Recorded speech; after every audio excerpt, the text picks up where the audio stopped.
The Earth is flat, stationary, and enclosed by a glass dome known as the firmament, which contains the sun, moon, and stars, all of which move, not the Earth. Above and below are waters. But this isn't a conspiracy. It's an idea worth exploring.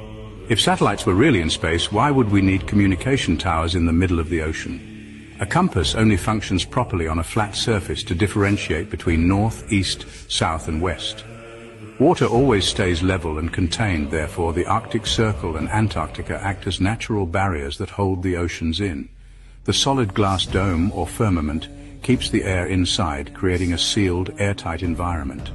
We're told the Earth spins at millions of miles per hour like a ball, but does that align with observable phenomena? Thunder's booming sounds are produced when solid objects shift, hinting at a stationary, grounded world. Even world leaders seem to know this truth, as evidenced by the flat Earth map on the UN logo. Once again, it's the sun, moon, and stars that rotate from east to west, not the Earth.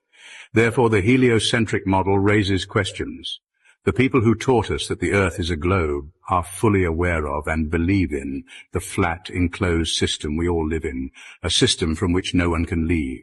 We're told that Earth spins at 1,000 miles per hour, orbits the Sun at 66,600 miles per hour, and chases the Sun through space at nearly 500,000 miles per hour. But if all this motion is happening, how can Polaris, the North Star, remain perfectly stationary in the night sky? Consider the Georgia Guidestones, which had a small hole drilled through one of the central stones. If you looked through that hole, you could always see Polaris perfectly aligned. Therefore, if Earth were moving in so many directions and traveling vast distances, Polaris should shift out of sight constantly. Yet it stayed perfectly in place for 40 years until the monument was destroyed. But let's dig deeper. Earth supposedly spins eastward at 1,600 kilometers per hour at the equator. Here's a question. How does a plane flying eastward at just 800 kilometers per hour ever reach its destination? Shouldn't the ground be moving too fast for the plane to catch up? And what about landing? Imagine trying to land a plane safely on a runway that's supposedly zipping along at 1,600 kilometers per hour. It sounds risky, doesn't it? The official explanation is that Earth's atmosphere is stuck to the planet, held by gravity despite the vacuum of space above. But if that's true, wouldn't pilots need to constantly adjust for Earth's curve?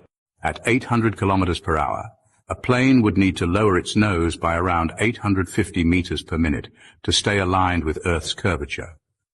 Therefore, without constant adjustments, the plane would rise higher and higher, reaching about 50,000 meters in just an hour. Yet pilots don't make these corrections. Once they reach cruising altitude, pilots level off and maintain a steady course until it's time to descend. No constant corrections for Earth's curve, just a straight level flight path. But if Earth were spinning and curving, wouldn't we see these course corrections happening constantly? Therefore, this raises compelling questions about what we've been taught. Could it be that the Earth is not what we've been told? What do you think?